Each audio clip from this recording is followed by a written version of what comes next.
Hello, it's Danny again with another audiogram, and today I actually have notes. So, one of the phone calls we get quite often is, do you do leather car seat restoration? And our answer is sort of, yes, tell me more. Because from then, what we see could be anything from a car which doesn't actually need car leather repair. Any kind of repair at all, it just needs a good clean, and you'd be surprised how often that happens. Or the leather could be utterly destroyed. So there's a whole wide range of it's a bit like with car scratches. People say, do you repair scratches? And that could be anything from a car that's a write-off to barely noticeable scratch on a wing. So we really need to identify what we're talking about and the extent of the damage with these. So the lightest damage we generally get is, or what's quite common, is to see scuffs on leather. Sometimes these happen because the driver's got in with like studs on their jeans or something and scraped it across, or a lady's handbag, or I assume it's a lady's handbag with sharp bits on it, so on one of the front seats. But quite common, it's the kids are climbing into the back of a Touareg or something, one of these big 4x4s with leather seats, and they let the kids in, and what kids are like, they jump up knees first on the seat and then drag themselves across, and they've got sharp bits on their shoes and they cause like a snag. Another thing we often see is people who've been to IKEA or somewhere, and they've bought something like a picture frame, and they think, well, the boot's full of shopping, I'll just shove it on the back seat. And when they get out the other end, they've found that the sharp corner of a picture frame, or a bracket or shelving or whatever they've bought, has caused a little snag. These snags are sometimes like a pokey, tiny little thing, or it could be like a couple of inches long, and it looks a bit like a ladder that you get in your tights. Again, ladies, I'm assuming.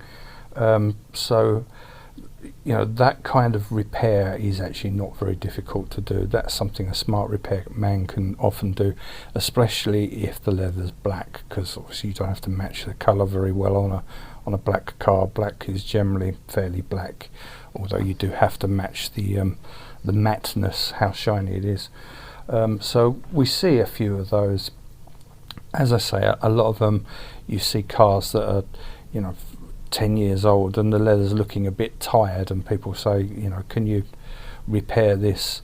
And there are creases and stuff in the leather that weren't there when it was new, but quite often a good clean and condition that plumps up that leather, gets it all nice, gets the dirt out of those creases, and that can actually make a huge amount of difference. So quite often it isn't a major job.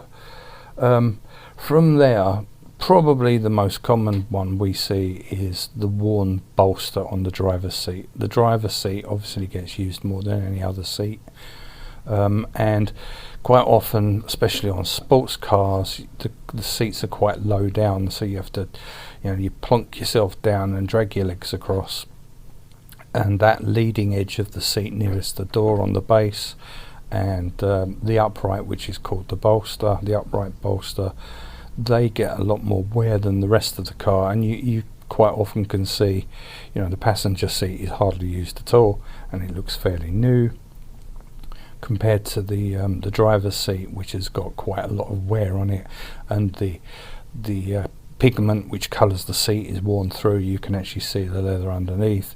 You've got a lot of extra creases and folds in it.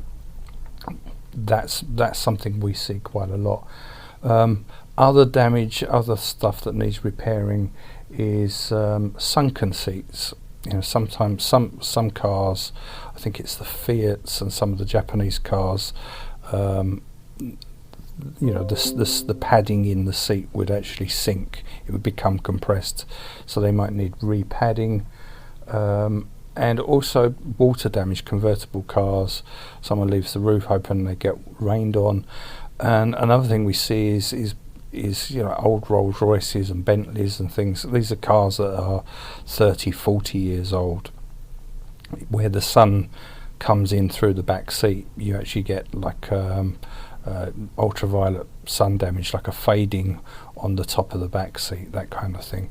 You can even get staining on seats from people, you know, much older cars that have been smoked in for years. So there is a range of damage. So generally, if it's light damage, you know, it can be recolored. You have to put a filler, you know, if it's one of these little scratches on it, you can put a filler on it that will fill in the hole. You sand it down. It's much like doing body work on a normal car. Obviously the paints have to be they're very dense pigments, they have to be very flexible, they have to be very hard wearing, so they are special paints, special fillers that are flexible, but that's how it's done.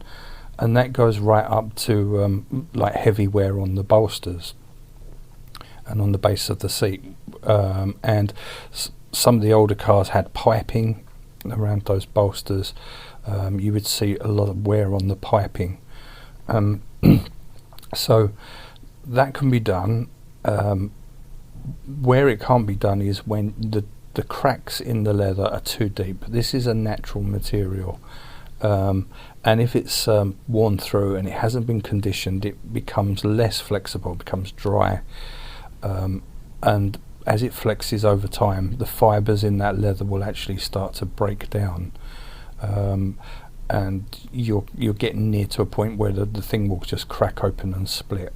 So if the damage is too far gone, again, it's not the end of the world, it can be done. All that happens then is the seat needs to go off to a trimmer. This is someone who does upholstery, an upholsterer for cars. They will take the whole leather seat cover off the car. They will then unstitch the panel, and you know, lay it down on a new piece of leather, cut round it, use it as the old bit as a pattern, and then stitch a new bit of leather in. Quite often, again, we see this with the piping. The piping stands proud, so obviously that often gets a lot more wear, and that can often wear, whereas the rest of the seat's not too bad. The piping bit is worn right through, and you see like a plastic, it's almost like a bit of washing line inside. So quite often piping needs to be replaced, but it's not that often. If you get to the seats fairly quickly, you know, most people sort of think, you know, that's getting a bit worn, I wonder if I can do anything about that, and they get to us long before it gets to the stage where they've got actual holes in the leather or cracks in the leather. So it's not too bad. You can actually recolour those. Once you're into you know, yes, you do need to recolour it with connollising or buttonising or whatever you want to call it. What you then want to do is probably you want to fade out that colouring across the rest of the seat. You can't take a seat that's 10 years old and looks worn and just do that bolster. You want to colour the whole seat so the whole seat looks new, and then you have to compare it to the passenger seat. So you might find that the passenger seat doesn't look too bad until you do the driver's seat, and actually all of a sudden the driver's seat looks a lot newer than the passenger seat. So you have to kind of take a view on it. You probably find that if you've got a car with quite heavy wear on the driver's seat, the back seat will clean up. It's absolutely amazing the difference it makes when you actually clean the leather and then put a nice condition on it. It really can make it look like new. But you might find you want to do the two front seats, so the passenger seat might not have a lot of damage on it or a lot of wear on it, but you'll give it a blow over as well. It's possible. This is something we do here at New Again. Generally we do this as part of a project car. This is people bring cars to us that it's a 10-year-old Aston Martin or maybe even a 7-year-old Mercedes or BMW that they particularly like, and the car's showing a bit of wear. They've got it's quite often these people have bought it they've got a bargain when they bought it. Quite often it's their old car and they're very fond of it and they don't want to get rid of it, and it's got a good engine, so they want to bring it back to new rather than get a new car. And that's generally what we will do with these, in conjunction with other services we do. So people bring the car to us, we will polish the paintwork, put a ceramic sealant on it, refurbish the wheels, recolour the leather. It might be a convertible, and we redo the hood, clean the hood up and everything. And they bring in a car that looks a bit tired because it's 7 years old, and it leaves here looking almost like new. So that's what we do here.